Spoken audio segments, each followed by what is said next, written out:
Mike's on? Okay. Good evening and welcome to the October meeting of the CNI Committee, but we're holding it today on October the 30th because we had a prior meeting involving the CNI Committee, in fact, the entire board, and so we decided to go back to back rather than come again next Tuesday, so that was a good idea. So those of you who are in the audience, we're sorry for being delayed tonight, but it's tough to jump from one meeting to another meeting exactly on time, so bear with us, and I'm sorry for the delay.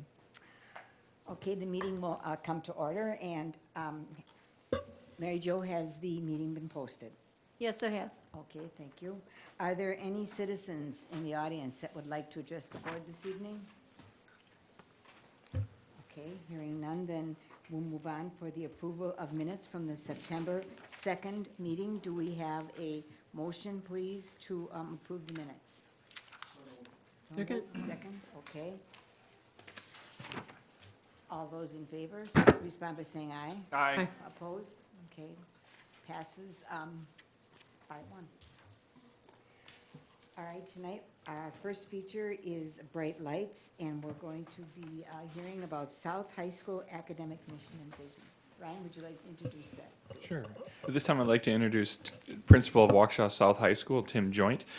He'll be giving us an update of Waukesha South, the academies inside of their school, some of the work that's happened over the last 12 months, and some exciting updates as well as sort of what's to come in the future. So, Tim, thanks for joining us tonight. Hi, good evening. I'm here representing both the Engineering Academy and the Health Academy, and just kind of going over the year of planning that we went through and some of the changes that especially happened visually over the summer, and then as well as sharing some of the successes that we ran into this year and some of our steps for moving forward. One of the big things that we had happen to both academies were some pretty intensive renovations over the summer. What you're looking at here is actually our Engineering Academy, and there are 3 rooms. If you look vertically, there is basically a room for students to work on CAD and any projects that they have, and there are about 60 total computers in there. And then in the second room is our collaboration area. If you look very closely, you're going to see some couches in there. You're going to see some TVs in there where kids can share their iPad drawings. And then in the front, there's some movable tall tables where kids are working with each other. So they're actually almost in a way getting their projects in the first room, working on the CAD drawing, the collaborating in the next room. And then the third room over on your far right is actually our maker space. Where students have actually access to some pretty high quality tools that they can use to actually create their projects. So this goes all the way to creating metal projects. We have 3D printers, bending metal, tube bending, and whatnot. So what they're actually kind of going through is our industry of creating, collaborating, and then making. And the goal there is to make sure that all our engineers are graduating with all those skills. We don't want just kids to be able to create and not know that it has to become actually a physical product as well. So we're walking our kids through that before they ever graduate. If we move on to our Engineering Academy, 2 rooms kind of were overhauled and we're looking on the diagonal. Our first, Engineering? I'm sorry, what's that? Is this engineering too? Nope, this is Health Academy, sorry. Oh, okay. Yep, this is a Health Academy. The first room on your diagonal is our Health Careers room, and if you look at the door in the lower one, that actually passes through into our lab space, which is on the right. And in the lab space, we have an area for kids to collaborate as well as an area for kids in the far back to actually work on some of their projects. If you look very closely, what they're working on there is actually recreating some of the muscles of the body on actual miniature skeletons. So they actually create those out of clay and then label them. And you'll see a few more of those pictures as we move on. Here we have students actually utilizing the space. Across the top, you're going to see students utilizing the Engineering Academy, and across the bottom, you're going to see students utilizing the Health Academy. You see a student on the far left using the makerspace in the Engineering Academy. This is actually a video of students, and nope, we're actually not going to play that. So but it's really neat to see. It's actually students utilizing that space to create their CAD programs, and then on the far right here we have our collaboration area. Those students are working on a digital electronics project together. Currently what they're doing is they're actually grabbing the curriculum from Blackboard 9, and then they're creating a digital electronic circuit. This eventually adds up to the point where they're actually creating a circuit for a stoplight that they can create. So whenever you get really frustrated with stoplights, go ahead and blame that on our Engineering Academy students. Down over in the lower left, here are the first stages of those skeletons that we were talking about with clay. You can see that they're starting to label, and they're working in groups. Again, you're seeing that they're using their iPads to look up what those skeletal muscles look like, as well as the placement of them. And then on the far right, you're seeing students collaborate over a heart pump exercise where they're actually utilizing balloons as mock pumps for the heart to figure out what different pressures do for their hearts. So a lot of hands-on activities for both those students. Really has kind of allowed us a lot more ability to collaborate with each other. It's allowed us to do a lot more blended styles of learning. We were kind of constricted before with our old classrooms, and this has really opened up. Within 4 weeks, our kids are already getting a really great experience in both academies. Looking at some successes from this year, the Engineering Academy had the highest ACT score of 27.1 in the state of Wisconsin. It had the third highest high school state report card score, and it was on Newsweek's top schools in the nation. It was number 48 in the nation, which put it at number 2 in the state for Newsweek. So hoo-ha for that. Health Academy increased from exceeding expectations to significantly exceeding expectations, which means both Engineering and Health Academy were the 2 schools in the district to gain the significantly exceeds expectations on the school report card, which is a very high honor and something that we would credit to not only the teachers in the academy, but also our teachers in South High School who give them the comprehensive curriculum in English, social studies, many of their science classes, and their social studies classes. So keeping in mind that our South High School teachers are also teachers that teach our Health Academy and Engineering Academy students. And lastly, Mr. Lehman, Mr. Adam McDonald, and myself will be presenting at CISA 1 convening this year. We're going to be presenting on what personalized learning looks like at the secondary level, and specifically focusing on our Engineering Academy and Health Academy and how we're using those 2 career pathways to help give kids a little bit more of a personalized learning experience. Moving forward instructionally, one of the big pieces that we're pushing forward with this year is blended styles of learning. We're asking at a bare minimum that our students get at least 1 experience with a blended style of learning each quarter, which means they're utilizing both either an online curriculum or an online experience as well as an in-person experience. Not surprisingly, this has already taken off. Within probably the first 2 weeks, a lot of our students really kind of glommed onto this. On the left-hand side, you're actually seeing a student utilizing the Project Lead the Way curriculum online to help with his skeletal muscle. Again, he's already labeled out, so he's going to start putting on the different clay muscles. So he's utilizing his online technology to do some research and also access the curriculum and the agenda for the day, as well as complete the project in person. His teacher is there and available for him if he has any questions. The interesting part is we actually weren't sure what this was going to look like in the Engineering Academy because CAD is difficult to do on the iPads. And what we've actually found is the kids really have done well with it. They're still accessing their curriculum actually on their iPads. They're accessing their project. They're accessing what they need to do for the day. And then they're actually completing it on the CAD project. So it's actually a really, really effective way of doing our learning in those Project Lead the Way courses. Last year we had some students actually record some videos of how to do small tasks on the CAD program, so students can access that whenever they need it and can figure out how to answer their questions. Again, what we're trying to develop is a more individualized, personalized curriculum for those students where they start to learn how to access their learning at their time. The other piece that we're moving forward with full bore is some authentic project-based education through business partnerships. Both our governance boards have been reinvigorated. In the Engineering Academy, we're working closely with Mortenson Construction and Hydrothermal this year. And in the Health Academy, they're working with Pro Healthcare and WCTC on some of their health plans. To give you an example of what I'm talking about, we have a project coming up with our seniors in hydrothermal. Hydrothermal came to the Engineering Academy with an issue. Some of their machinery had to be tested by actually filling it up with water. And the only way that they could figure out if it was watertight was to have it held in place by 2 C-clamps. So they would have tens of thousands of dollars worth of equipment being held together by C-clamps and then filling it up with water and crossing their fingers that it didn't fall off or break.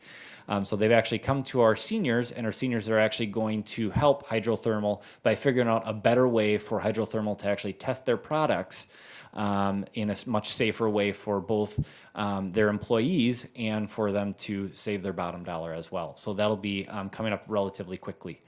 And then with Mortenson Construction, we're looking at helping them out with some of their upcoming construction projects, and we're meeting with them relatively shortly to do that as well. Again, the focus is at our high school level. We want to give kids a real life experience working with businesses and get them used to what are you actually going to see when you come out of high school and when you come out of college, so that they're actually getting real to life experiences. Moving forward this year as a charter school, other than our blended learning and also our strive to work a little bit more with businesses, we've added a dean of students for the academies. That's Adam McDonald. Adam McDonald was our coordinator for the Engineering Academy last year. He's going to be the dean of students for both academies. He's going to oversee instruction from a coaching perspective, help out with the mission and the vision, and also implementation of high-quality educational opportunities. He's done a fantastic job in our Engineering Academy and was really instrumental in making sure that that space is as ready as it is. And we're excited about being able to have kind of a consistent message and move our 2 academies forward hand in hand to really kind of excel them even beyond where they're at right now. Secondly, we're working really closely with both governance boards, and this has been an important move in that second piece where we're actually getting involved with other businesses. We reinvigorated both boards with new members from local businesses who are able to tell us what skills gap we're dealing with. They're able to tell us very quickly, here's what kids who are coming in and we're employing are not coming out of high school or not coming out of college with, so that we can very quickly make changes to our curriculum to make sure that we are getting our kids the necessary skills that they need to be hireable here in Waukesha.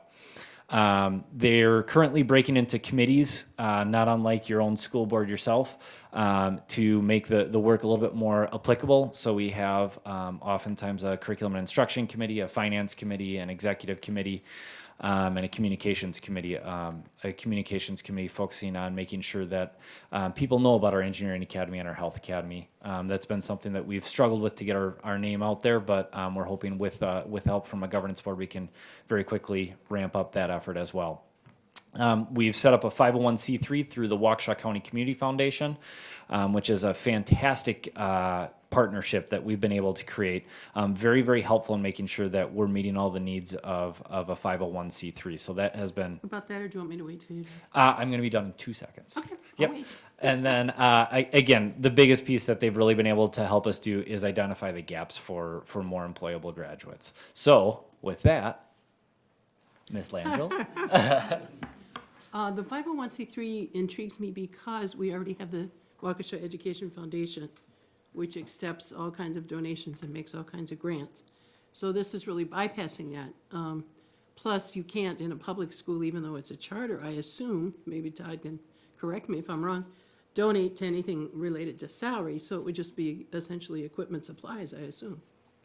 Right now, it's very low level that we're just trying to start out, but we're looking at what do we use those funds for, and right now it's currently we aren't looking at salary, we're looking more at some You can't right. do salary. Correct. Right. So what we're looking at is a project within that 501c3. It's a project fund within that 501c3 that they fundraise for, and then as we go through the governance board to get that money back from that. So it'll be a process to go through our governance board, and then it actually has to go through the Waukesha Education Foundation as well. Oh, it does. Yeah, and actually It charter looks like it's schools, separate, so, yeah, and charter schools are encouraged to have their own separate,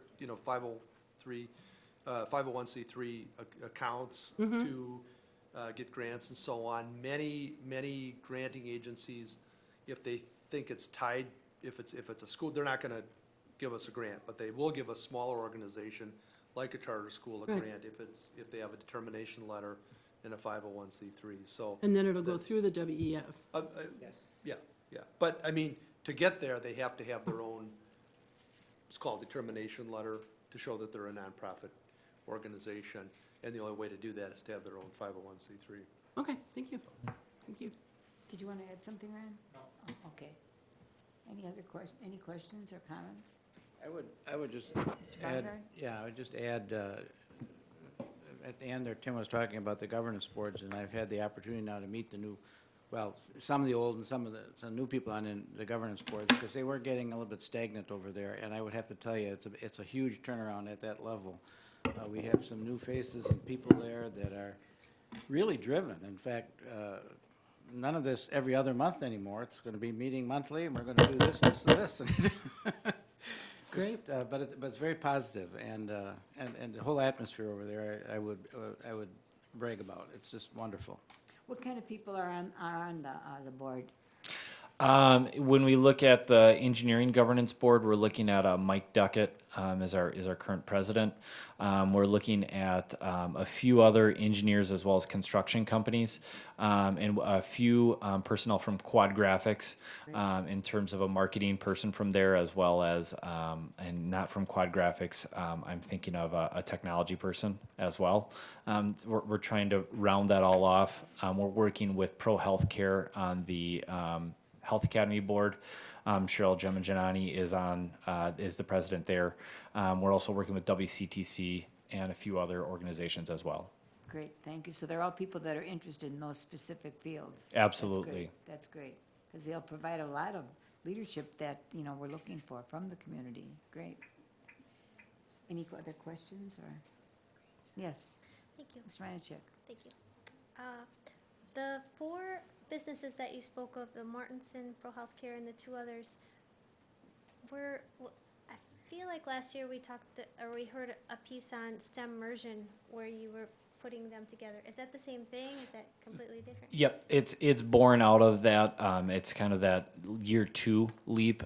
Last year when we did STEM immersion, we just did it with Mortensen Construction. And we're continuing on with Mortensen Construction to make the project that we worked on last year, which was really kind of the marketing aspect with our engineers to get them a little bit more used to presentations and marketing their products. We're going to the second level with that, as well as involving them into one of our courses, which will be looking at their new construction on, and I cannot remember, I think it's actually Pro Healthcare building that they're going to be doing, and we're going to be looking at joist work there.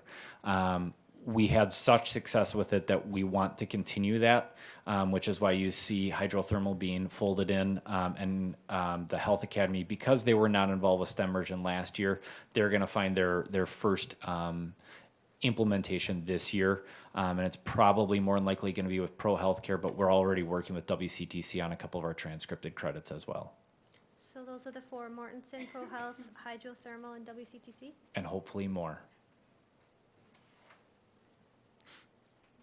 Dr. Langell? He's ahead of me. Go ahead. Oh, excuse me. Yeah, I think that I speak for everybody that we're very proud of the academies. What's the graduation rate? 100%. Is it 100%? I'm. If it's not, it's very, very close. I think it is. Yeah, I would not be blown away if it was. Okay. Do you know the percentage of students that move on to the next level in their education? When we look at numbers, most are moving on to some level. We are seeing some that are going to like a UW Waukesha or even a WCTC, as well as four-year colleges. So we're really spanning anywhere from a technical college all the way up to a four-year college as well. Okay. Any plans on tracking, for me, a much more important number than, moving to the secondary is completing? 'Cause a lot of emphasis is put on, students that graduate, how many are going to college and whatnot. But for me, it's much more important to know how many are actually graduating from college. And that is, I think, a better indication of whether they're college ready. Yep. Emotionally and mentally and educationally. So is any plan on tracking that? I know that I've had discussions before about that, but I think that's an important number, especially for, a student, academy that's graduating 100% and then almost 100% are moving on. And we've had that discussion even about our AVID program, is trying to figure out how many stick with it afterwards. It's just a difficult number to get because an email address changes, a phone number changes, so it's difficult to keep track of those students. But we do try to do our best to get all that information back as much as we can. It's a tough one to grasp. Well, it looks good, and I think that we're all very proud of what's going on at the South and Thank you. at all our high schools. Just Dr. real quickly, I certainly echo what Pat was saying as far as our pride in this and congratulations and all of that. But just to sort of piggyback on what he's saying, are we seeing what we had sort of hoped where, Marquette University Engineering School, MSOE, Madison Engineering, whatever, are they really coming to try to recruit? Are we seeing that happening? We're seeing an uptick in that, and actually the reason we're seeing an uptick in that is because of our reinvigorated governance board. They're the ones who are reaching out oftentimes to their own alma maters, Sure. and going, why are we not in these schools more often? A lot of our students are going to, currently at this time, we're finding a lot of them are actually going to UW Platteville from the Engineering Academy. Yes. Makes sense too. So, and I can speak on, and I know a little bit more of the Engineering Academy aspect of it because I've been a little bit closer related to that one. But that we are noticing a lot more attention by some of those secondary institutions. Thank you. Tim, what's your role as principal at South High School in this program? I just watch. No, no, no. Actually, my role in all this is to make sure that we're moving forward on our mission and vision. With Adam in place, really, I'm going to work closely with Adam McDonald to make sure that we're continuously pushing forward. I mean, our biggest challenge right now is that we have had some success, and we want to try to maintain that success and continue to grow. That's not always easy to do, so we're going to keep on kind of pushing the pedal to make sure that we're constantly looking at new and innovative ways to educate our kids and make sure that our kids are getting the best education they can.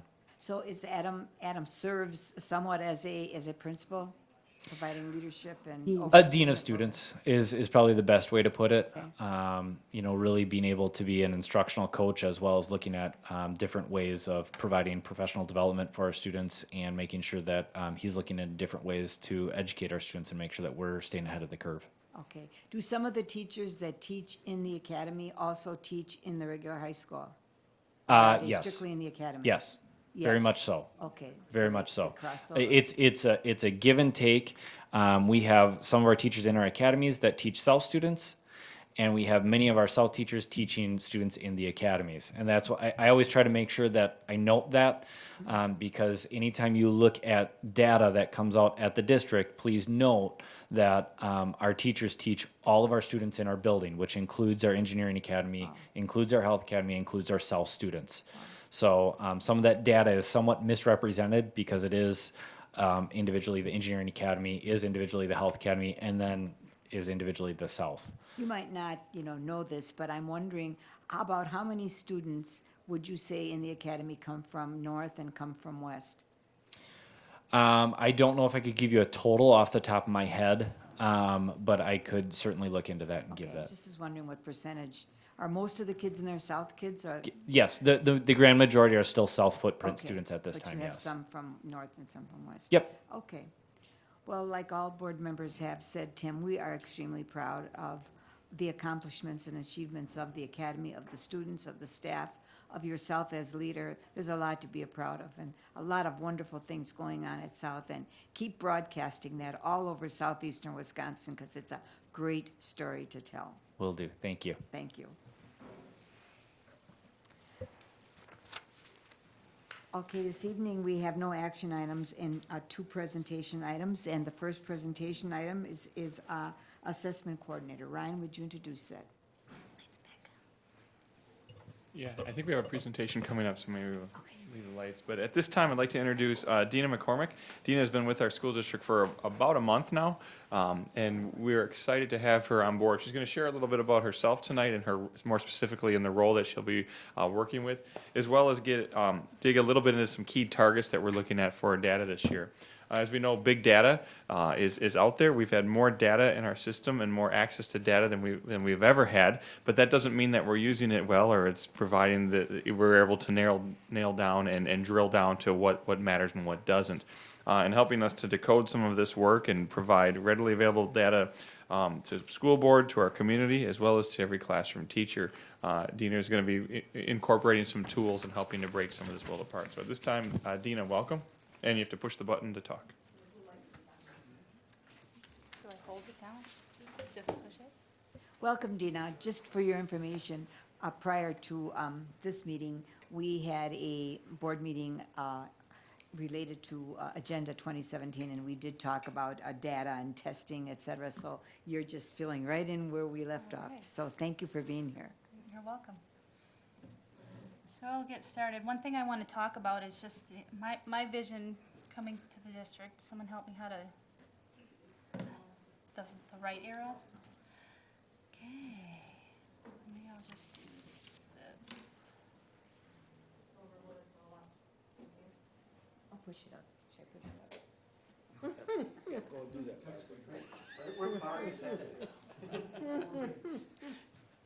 that. Okay.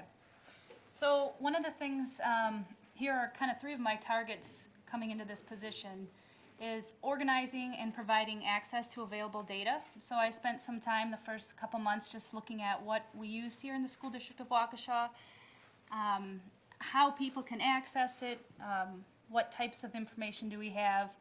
So I'll continue to do that work, and then also helping people understand what that information is, what it represents, how you can look at it and analyze and disaggregate that. And then once we work through that, really the big picture here, applying data in the classroom, so making sure that there are decisions based on data, using school-wide data to show how we can improve the system as a whole, really looking at program evaluation, which programs are working, which are effective, maybe which are not. Having teachers work together in their PLCs, using information, using data, looking at what they're doing in the classroom with formative assessments and some of the state summative assessments. And then monitoring the degree of vision that's being implemented to help everyone stay focused and committed to the work. So 3 points, but a lot of work behind that, looking at a lot of the different information.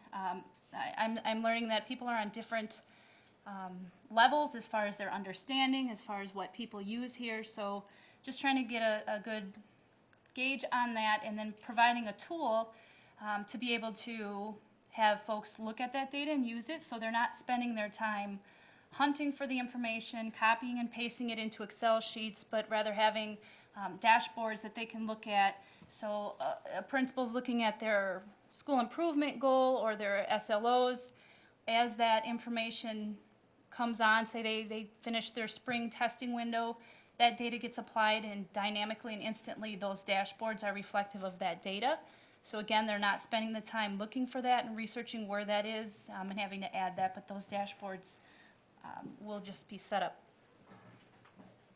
Can I try this again? All right. One important thing to think about is using multiple measures of data. And I, again, just kind of new, trying to understand how much we do this, but looking at using our student information system for demographic information. So we want to make sure we're looking at gap analysis, so the different subgroups. We want to make sure by racial, by special ed, LEP, we want to make sure that there aren't huge gaps in achievement. So looking at demographic information. Student learning, again, using those assessments to kind of see where those gaps are. Also, there's a huge piece in school processes to understand where that information What are we doing that's working, what's not? And another important piece is the perception. So again, getting at the data as far as vision, and are we all working towards the same goals? One thing I'd like to be able to get into and drill down in the future is really looking at these different measures and looking at students that attendance. Is attendance really, what kind of impact does that have when students are late? What kind of impact students who are in extracurricular activities, how does that impact their student achievement? So we'll be able to do that with using Tableau is the software product that I'm looking at where we can take multiple measures, link them together based on student ID, and really just drill down to that kind of specific level. This is really hard to read. I apologize. So, and speaking about this Tableau, right now we don't have all of the functionality of the product working, so I had to do these kind of images. But how this would work for folks is this would be on a dashboard, and you could scroll up and down so it would be visible. You could drill down. So if we're looking at this information at the district level, I could click on those green, and if you read that, I think the green is where this is the scorecard information. So I could click on meets expectations, and it would drill down and show me all the students, all the schools that met expectations. I could click on exceeds expectations, and you'll see that the dashboard is really interactive, and it'll just drill down to that level. So that's kind of one example of how this would work for school report cards. And there are a bunch of graphs here. This was really, really easy for me to put together. I just, again, this software tells me between the difference between the 12-13 and 13-14. So I was able to look at, again, for me new coming in, I want to get an idea of where are we at with these scorecards. Student achievement, it'll tell me which schools have increased from the prior year, which have decreased. Kind of give me an idea. If you look at that closing gaps, you can see there's a huge variance there that has to do with the calculation at the state level is recalculated. So that's not necessarily reflective of our student achievement, but that stands out in that data. Same thing with on-track to post-secondary readiness. I can just see kind of a quick screenshot of this where schools are at without having to kind of rekey everything into Excel and hold one sheet to the next and kind of go through it paper by paper. So this is another example of how we're able to access this information quickly. The other set of data that I've been looking at since I was here is, I know we're focusing a lot on reading. So I looked at the 3rd and 8th grade reading, which is also part of what the state's looking at for the achievement areas. So if you look here, this is looking at RIT scores for 3rd grade students over 5 years, so 5 spring testing windows. My understanding is we're looking at more of a spring to spring growth. So you can see here each point we kind of have a spring 2012, we increased. There's not a whole lot of variance, so 3 points is considered significant growth in maps. You can see we really don't have a whole lot of, I mean, this is kind of more of a straight line. But you can look at here also, I added the NWA national norm, which is 199, and you can see that for the middle 3 years there, we were above that national norm. We're hovering right around it for this last spring window. And then looking at, I also added the School District of Waukesha College and Career Readiness Indicator. So that's another way we've broken this information out. And you can see we are far from reaching that indicator. I really need to look into how that was calculated. My understanding that was done internally. I just want to look at that to understand how that was put together. So this would be the 3rd grade reading over 5 terms. And the next is looking at 8th grade.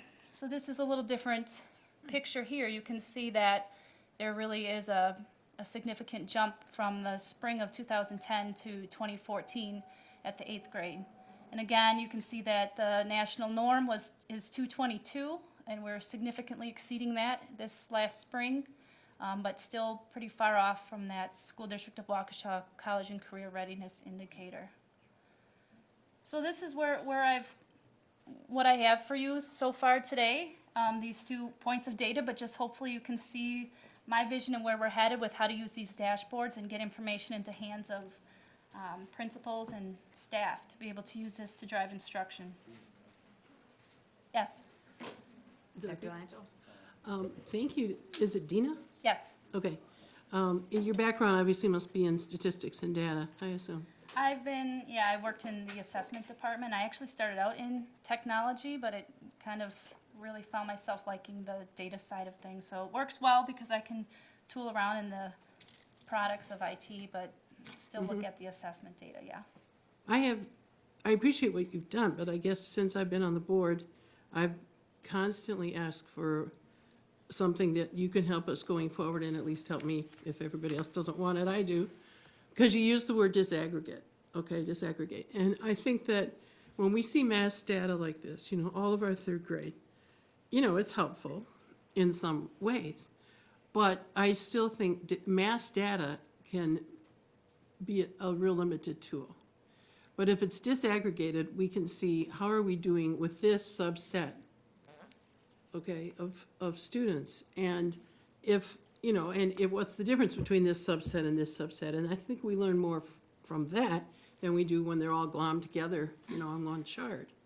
Because that doesn't tell us a lot, and especially with such a diverse district, that we are. In fact, before the meeting, we were just talking a little bit about that because, when we disaggregate things, we could take the top half, for instance, of our high school students at West, or the top half at South, or the top testing half, I'm assuming, because this is all test-driven, at North, and then we're seeing a different picture. Now, obviously, we want to know why there's a difference and how significant it is between, for instance, the top half and the bottom half, or the top third, the middle third, and the bottom third.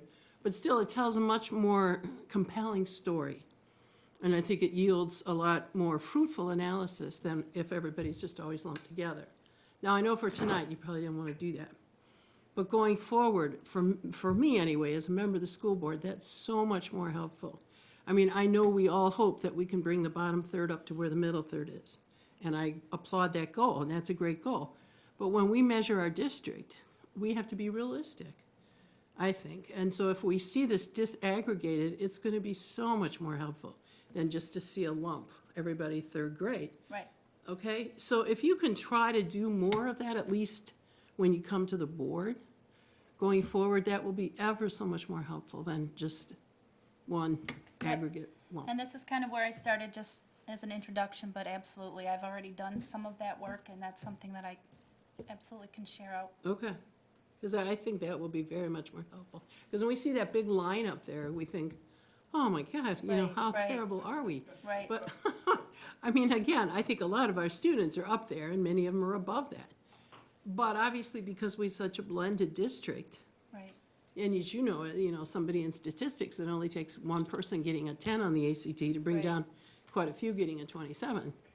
So, I mean, those statistics disaggregated can really be helpful too. Thank you. Great, you're Okay. We had an interesting conversation this evening when we were talking about Agenda 2017, and we were talking about the assessment piece, et cetera. Are you familiar with any of the information or any of the, the information that's contained in any of the standardized tests? Like, I'm not sure what You kind know, of questions that they might ask, or As far as, what are they interested in knowing?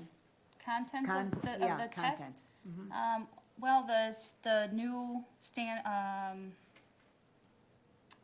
it's not the WK, Smarter Balanced Assessment. Yes. Is very different. There's information out there that we can start looking at, content to try to help students understand how different that test is. A lot of the assessments I'm finding this year is really, it's been an interesting time for assessment coordinators because there are so much new assessments. We have the Aspire, we have the dynamic learning maps. A lot of that, the format is changing just by going online. So I'm really just starting to dig into what can we get as far as content to help. Again, I think there are sandboxes that are out there for, like the Aspire test, where we can start looking at some of that.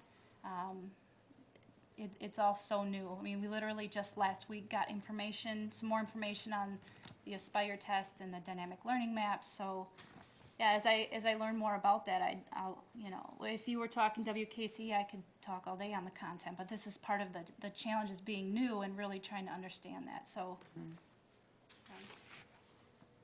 Where does the information from the testing of, where does the data get distributed after the kids complete the test? Are you talking about state tests or Well, the Smarter Balance for the Smarter assessment. Balance? Well, if it's set up the way it is with WKCE, it would be distributed to the district. Probably similar, would have student profile reports that would get sent home. I mean, I can only Yes. assume, we haven't done this yet. Yes, Then probably some kind of calculation that bumps up into that scorecard again, and probably same way distributed out to community. I don't know because it's new and we haven't done this, and, you know, in asking DPI, what does this look like? I'm getting a lot of questions from community out at other schools with parents involved wanting to know what does this mean. And the best answer they've been able to give me is they're working with other states and other professors at different universities to come up with some calculations that would work to see if they're on the right track, looking at what other states are doing. So that's really all the information they've been able to give. does DPI get individuals, information on students or just as groups? Well, they would have all of the information for students. They don't release it that way. I mean, they're Right, looking right. at things more, but yeah, they would have to have individual. Sure they That's would. where the Wisconsin student number comes into play, so that's Sure. pretty important that that's not displayed or shown or given anywhere, so. Right, yeah. but so usually the buck stops with the DPI? I guess so. Mm-hmm. I mean, I know there's information that the federal government looks at for certain things. I don't know that they get it at the student level, but I guess I'm maybe not understanding the question. Well, you're answering Yeah, it. okay, all Uh-huh. right. Yeah, Okay, just wondering, since, you know, we were conversing about that, and I don't think we were absolutely sure, you know, where the data was all distributed, and it, you know, there seemed to be some interest in where it was all where it goes, distributed. yeah. Wise Dash is a place where DPI is starting to distribute that information, so there is specific to school districts. Administrators can gain access, so we can look at things over each school. And then there's also the DPI Public, so that's something you can view data, obviously, I think it gets down to the grade level, so you can view different districts, so I can get at that information and do some comparative analysis. But it's you know. more by groups of students rather than by individual students. Right, at that level is absolutely at the, subgroup level and grade level, that certain thing, Yeah, right? that's what I thought. Right. Okay. All right, any other questions, comments? Yes, Thank you. I would just like to meet with you sometime, because I'm so thankful that you can read this and figure this out, because as I was going through that, I'm like, oh, I don't think this is an actual graph, and that someone can read this, and the fact that you can, I would love to sit down and just Yeah, ask you some of these demographics and such. absolutely. Thank you. okay, any other questions, comments? Okay, well, Dina, thank you, you've got quite a job there, Yeah, keeping I'm track of all excited, that yes. information and, it's good. you know, assessing the information, et cetera, and distributing it. It's a big job, and we're happy to have you aboard because we're going to have a better handle and a deeper understanding about all of our data. So thank you very Great. much for being here this evening. You're welcome. And thank you, Ms. Renacek, for asking that question, because I was thinking the same thing, that she's a person I would love to sit down with because she's got her hands on a lot of information regarding assessment. So it's great to have an expert aboard. Thank you. Thank you. Okay. Next on the agenda is quarterly reports. Ryan? All right. At this time, we're going to invite 3 high school principals up to join us tonight. We have Jody Landish from Waukesha North High School, go North Stars. We have Dave Laborde from Waukesha West High School, go Wolverines. We have Tim Joint, who we had just got a chance to meet, from Waukesha South High School, go Black Shirts. The point of having our three guests here tonight is, it was, when we started off the school year, we were really excited about, to highlight what's happening at our three high schools. What was more exciting, or was equally exciting, is we do a quarterly report where we get a chance to review the work that's happening and unfolding at each school. And as each high school principal presented their work this year, there was just some great synergy in the work that they're doing, in the alignment between the buildings, in coordinating their departments and teams. So what we're hoping to do tonight is we are going to use, if we go to slide 2 here, this is a template that we use for quarterly meetings, and it's just a generic template, but it really, the first yellow box, we're asking for the school improvement plan, and the second yellow box, we're asking what main practices, instructional practices within their building are they going to highlight. So we're going to really just focus on parts 1 and 2 of this tonight. Next month, we're actually going to hear from the middle schools, and they're going to focus on parts 2 and 3, and we're going to try to work our way through this, getting a chance to not only meet schools, but get to see the work as it unfolds at the high school. So in your packet tonight is pretty extensive, but we've got work from Waukesha, north, south, and west inside of here tonight, and they're going to take you through an intro to their goals. We'll hear from each school. You also hear some alignment pieces that we're celebrating and looking to get some efficiencies on. And then we're also going to hear about some of the practices that you're going to see as you enter classrooms and visit the schools. Then we'll have a chance for some good discussion at the end. So I believe it's north first in that order. So the first goal is to see their school improvement plan. And if we go to the next slide, here's Waukesha North. So welcome, Jody. All right, thank you. Yeah, I guess a lot of celebrations. What you should hear from this brief overview this evening that I'm celebrating, just being an administrator in the district for 8 years now, is the fact that there's definitely synergy between us and a common goal and vision, which is outstanding. So where you see North School Learning Objective, that's actually the 4 high schools in the district. We have the same school learning objective. So the student outcomes this year that every high school is focusing on is that career and college readiness in reading. And so our main focus being reading now for going on the second year. We're looking at the growth indicators by our students in the MAP testing, which Dina was just mentioning. Their progress or their projected growth, 2 to 3 points in the ACT Aspire series. So wherever they come in at, we want to grow them 2 to 3 points annually. And we're also looking at the classroom level then. Those first 2 indicators talked about that standardized testing data, but we also know how important that classroom level data is. And so each of our teachers are working towards the ACT reading standards, and our students developing their skills and proficiency in those reading standards as measured by the classroom assessments. So the visual that you see there is just, we had a contest at North to see which teacher could come up with the best visual that would represent our school goals. And so we had quite a few submissions for that, and actually one of our first year, Like the big bluebird. yeah, one of our first year mathematics Spanish teachers, everybody voted, and this was the winning visual. So we'll be posting this throughout the school as, again, a visual reminder of what students should be working towards. This is Waukesha South. Essentially same identical plan. We just don't have a great bluebird in the lower right-hand corner.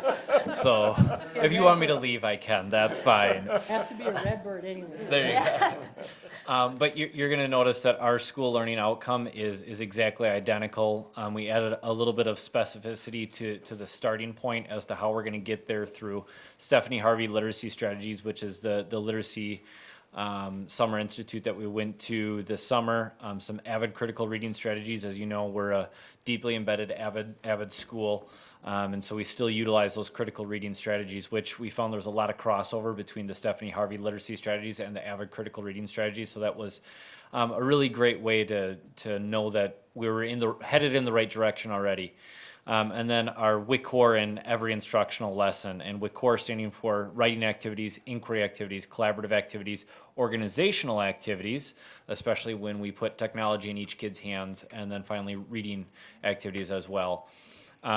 Really at South, we're looking at focusing on WICOR in every lesson every day, college and career readiness through those ACT literacy standards that Jody was just talking about, and then offering our students some personalized learning opportunities with the technology in their hands.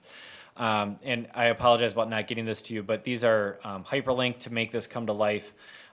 We've essentially created a timeline for our teachers to kind of keep them always working towards those 3 school goals and our overall school learning outcome. It includes common assessments that are based on one of the ACT literacy standards. And what you'll actually see in the department rubrics for SLOs is those are the rubrics that we utilize in each department to assess the ACT literacy standards. And then finally, we provided our teachers with a lesson planning template to make sure that WCOR is embedded in every instructional lesson every So day. in that, may I ask a question, please? Yep. In that lesson plan template, everybody follows the same process. I mean, the information would be different based on the course, but the process that you would follow in organizing a lesson would be the same for all classes. Correct. We want to provide them a resource to make sure that every teacher is able to plan a lesson with a grade essential question, make sure that they have checked off a writing activity, an inquiry activity, a collaborative activity, an organizational activity, a reading activity, as well as had at least one high-level question. Tim, how do subs deal with that? Do they follow that, use that lesson plan, as a guide during the day, or do they follow an alternative plan? Depends, but what we're actually finding is that with the ability to create lessons, as we talked about before with the blended learning style, we're able to provide students a little bit better lesson when a teacher is absent. Being a former physics teacher when I was gone, that's tough to find a substitute teacher that can teach what I teach. Now with every student having an iPad in their hands, all of a sudden that kind of disappears because I can still create a lesson as if I was there. So we can still create that opportunity whether a teacher's there or not. That's great, thank you. Dr. Langelo. Oh, hi, Tim, I don't mean to pick on you and not Jody and Dave, because I think you're all doing the same thing. But, so I'll ask this question. As I read this, and I'm not seeing a baseline, but you are, right? But if you say 2 to 3 points growth on the composite ACT, / Aspire test, are you really looking for 1 year to see those ACT scores go up 2 to 3 points? That by cohort. So we're looking from freshman to sophomore year, we'd like to grow that student 2 to 3 points. That's about 1.8 points is considered good growth in an academic year. So we're looking to grow them 2 to 3 points by cohort. So from freshman to sophomore year, we'd like to grow them 2 to 3 points. From sophomore to junior year, we'd like to grow them 2 to 3 points. From junior to senior year, we'd like to grow them 2 to 3 points. Okay, then I am hearing this right, and I guess I go back to, and this is pre-Ryan, but Ryan probably remembers, this slogan we used to have, Drive to 25, which, I won't go into that, but, but if we were as a district, let's say at 21, so that was a 4-point jump we were hoping to achieve. Correct. And that was composite, not per student. Correct. But we found that was enormously impossible, quite frankly. Yep. Okay, so what you're saying we hope to achieve per student, and maybe then, because if it's per student, it's composite, is 2 to 3 points in 1 or 2 or 3 years? Each year, we'd like to grow them 2 to 3 points. So a student that tests, let's say on the ACT 9th grade test at about 20, we're hoping by senior year they'll be at about 26, 27 on the ACT? Am I hearing A it student right? who came in as a freshman and took what was formerly known as the Explorer Plan Yeah, and is yeah, now yeah. known as the Aspire. So if they were entering at, say, a 20 by their sophomore year, we would hope to have them at a 22, Right. by their junior year, a 24, and by their senior year, a 26. That's phenomenal. That, I mean- that's our goal. Yeah. And I guess, as the three of us talked, these are pretty high, Yeah. big goals. And what we wanted to do is set our goals high as opposed to setting them low. And just keep on working towards it and keep on grinding away because our kids deserve it. I don't disagree with that at all. I think that's phenomenal. I'm just worried that, if you look at the top of Mount McKinley or Kilimanjaro, whatever, you inch up toward that, and I guess we'll see. Hopefully, I think it's good if the inches are going in the right direction. I think we'll all be thrilled with that. But we saw the Drive to 25 not realistic. Right. And so, I mean, I hope that this is achievable, and certainly any way we go toward it is good. And I think the big piece with the 2 to 3 points growth is it is a growth goal instead of a target growth goal. So instead of saying drive to 25 no matter what, we're saying we want to take you where you're at and grow you at least 1 year's academic growth. So if you come in at a 20, we want to get you to 22. If you come in at 18, we No, I want to think get you to a that's- 20. Yeah, and that's great. It's just that the end result, we'll see. I mean, I'm hopeful, but. Right. Okay, thank you. Yep. So, the benefit of having a unified and a front as far as our district goals go is that when you get to go third, I can just say to what they said. But, one of the other things I'd point out is, in our, and this is our, SLO for the coming year at West, we've also taken, the training and the information our teachers got at the Stephanie Harvey Institute this past summer. And we've incorporated that into our building goals as well, because we feel like most of our teachers in all three buildings got a jump start on how to attack literacy within their instructional practices. And so that gives us, because they got that this past summer, that gives us a head start when we do our building PD as we approach the school year. We don't have to play catch up. We don't have to ask them to relearn material they've already got. They can start with the material they had this summer. But as you can see, my glasses not here. And frankly, Ellen and I had one of the same questions when I looked at that target growth about, are we looking at an entire group, or are we attacking students where they are? And it's really, really positive that we're able to take a look at students on an individual basis Absolutely. and move them from where they come into us. Yep.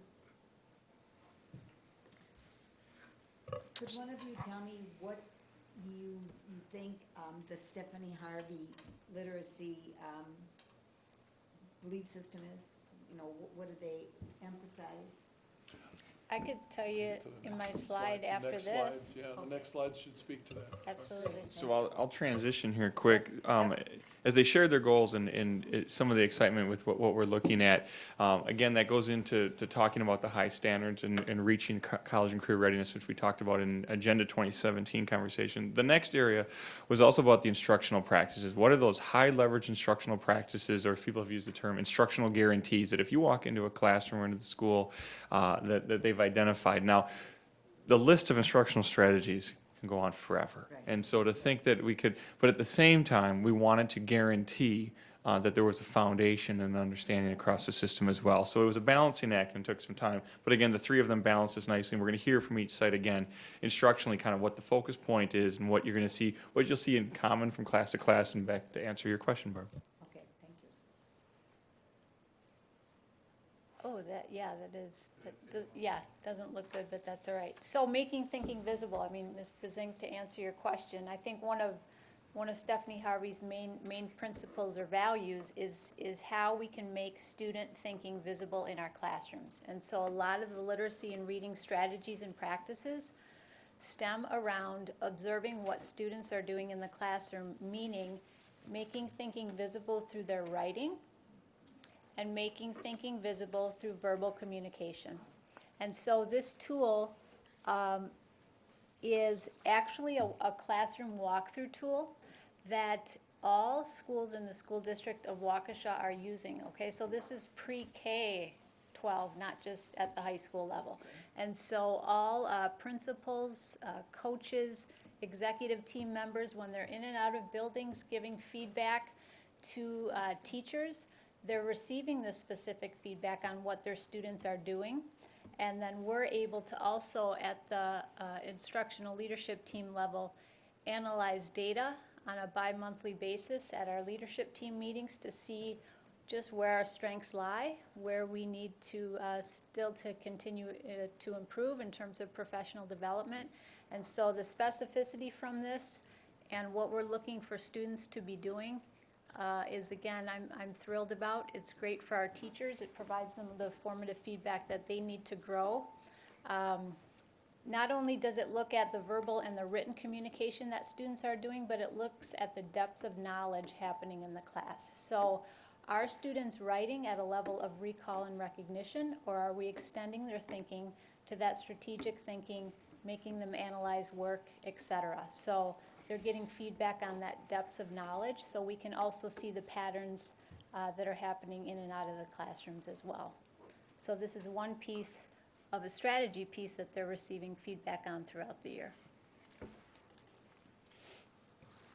And to follow up with what Jody said and ensure that David actually has nothing to say, the second piece of this is really looking at disciplinary literacy and what literacy looks like differently. Depending on the subject area. So we all know when you're reading a math text, it's very much different than reading a nonfiction text or even reading a scientist's argument for why their research is correct or incorrect. So there's different types of literacy in different types of classes. And so what we look at is identifying different strategies by department in order for them to be able to say, here are going to be the 3 strategies that we're going to work on in order to increase math literacy or to increase science literacy or to increase, for that matter, business literacy. And so what we built in was the ability for teachers to meet with their department and identify what are going to be the high leverage practices that you're going to implement and how often are you going to implement them during your WICOR instruction to make sure that kids are actually getting that literacy and able to make their thinking visible once they have read. So the only other piece that I would add in there is we're asking our teachers to go into each other's classrooms and try to find out if these practices are happening. And if they're not happening, have that discussion. And it's a great way to start off their professional learning community conversations of here's what we're noticing within our department, or here's what we're noticing within our course likes, and be able to have that discussion and work with each other and make sure that our kids are getting the best education possible. Tim, could you tell me or us what WICOR is? WICOR is writing, inquiry, collaboration, organization, and reading. Repeat that one more time. Writing, inquiry, collaboration, organization, and reading. It's a strategy from AVID, and so that's one of the 5 non-negotiables in each class. Thank you. Yep. Yes. AVID is listed up there, critical reading strategies for AVID, and I've been a big fan of AVID for a couple of years now. Is there something there that we ought to be migrating into the other 2 schools? I mean, is that a strategy that is meant to be unique to South? Oh, No, WICOR is pretty popular across AVID the one. board. WICOR. Yeah, WICOR is pretty popular across the board. okay. What about But the- I'll always be a proponent the of second putting one? AVID in more schools. I'm wearing the AVID salesman. wristband, so. No, but I don't understand. You've got WeCore up there, but number 2 says AVID critical reading strategies. Is that different? And that's a really good question. Really, when you look at AVID critical reading strategies and Stephanie Harvey literacy strategies, what we actually found over the summer is they're both very closely aligned. Okay. They're both saying you need to make students make reading purposeful. Okay, so So Jody and David are nodding yes to that because they're doing that also. That's it, thank you. But you don't have an AVID program at North or at. Not Right. formally. Not formally like they do at South. Is it No. something that you think might happen in the future? We've just stole things from Tim. No, we haven't looked formally into that, I guess, but from my leadership perspective, the comprehensive strategies are good for all kids. Sure. And so we've learned a lot from South in that regard. Sure. Great. Thank you. Yeah, Dr. Lange, I'm sorry. Well, no, don't apologize. Just very quickly, I was intrigued with the Socratic. Have we trained teachers, because it really is a teacher-led, not student-led, but it's just a whole different style of teacher discussion. But have we trained teachers in Socratic dialogue?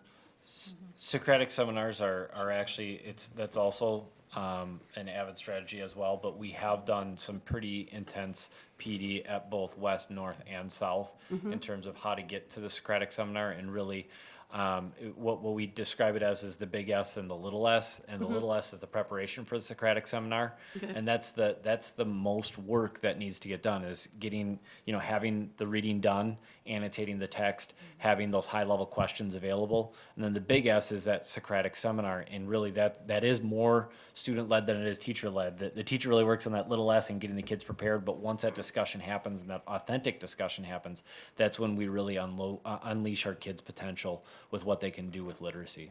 Okay, and it'd be interesting to watch, because I'm classical Socratic. We'll is happily invite you teacher-led. over. Is teacher-led, but I'd love to watch. I had one professor philosophy professor who, the whole class was Socratic method. It's phenomenal. But, I mean, I could love to see students engage in that. I mean, that's very challenging. We'll certainly invite you over. Okay, thank you. So without disappointing Tim too much, I always have something to say. So if you come to West, one of the things you'll notice around the building this year is we've kind of stolen something from MTV, and we've made posters that appear around the building with our little logo on Making Thinking Visible. And we have those up in all of our classrooms and all public areas around the building. We have focused, going back to the Stephanie Harvey work, we have taken portions of that and we've made those key focal points within our instructional practices. We have 2 building goals. The second one was not up here, but that is, our second building goal is Wicker strategies. And so we expect that every teacher in our building is using a Wicker strategy 80% of the time in their classroom. And all of their lesson designs as well are built around those Wicker strategies. We are also framing all of our professional development for the course of the year around these strategies. So I mentioned a moment ago being able to think ahead and get ahead of the game with what we're doing. So we're looking at this, again, as not just a one-year drop-in.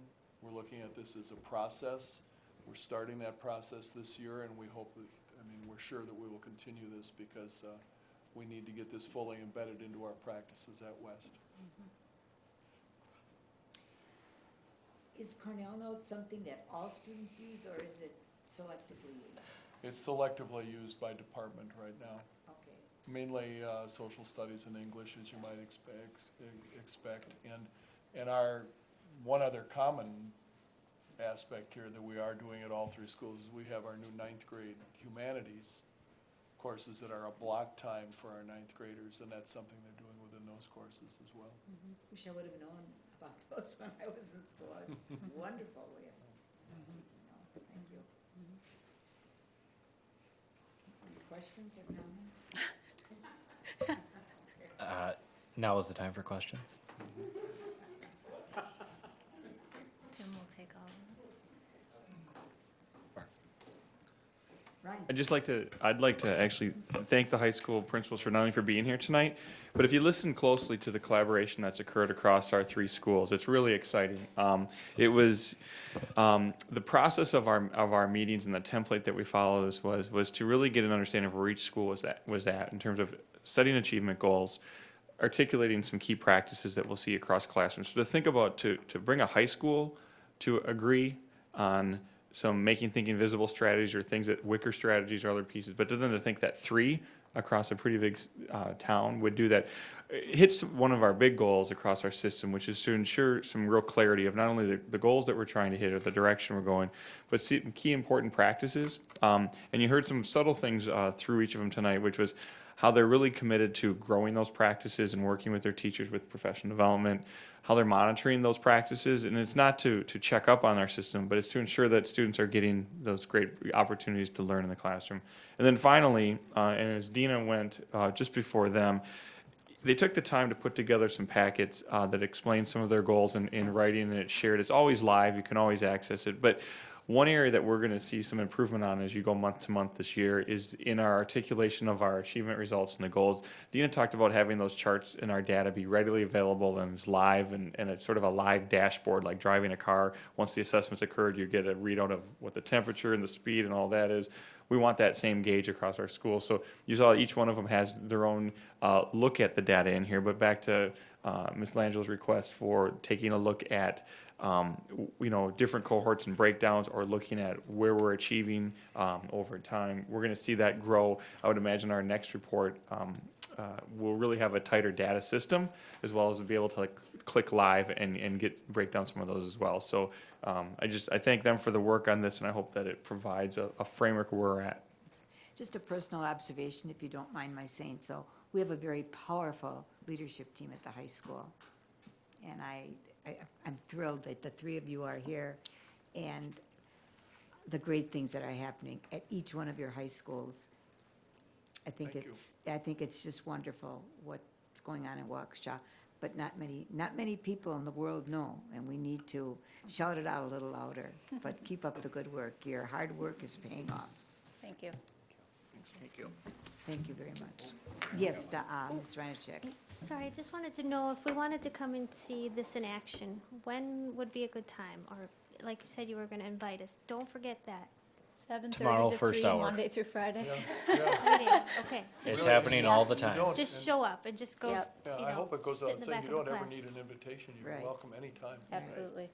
The Socratic seminars, and the reason I say I would invite you to a Socratic seminar is because they do take some time to put together, so you're not gonna see a Socratic seminar necessarily every day. Right. But we would certainly invite you to that. But if you wanna see Making Think Invisible, I think you can come to any one of our sites any time of day, and you'll see it happening. Thank you. Thank you very much. Excellent report. That brings us to the end of our CNI meeting. Of course, there will not be one next Tuesday, the first Tuesday of the month, as we usually have it. The next CNI meeting will be November the 4th, Tuesday at 6 o'clock, right here, same time, same station. like So election thank day. you all for your participation this evening. Great meeting. Thank you very much. Meeting is adjourned.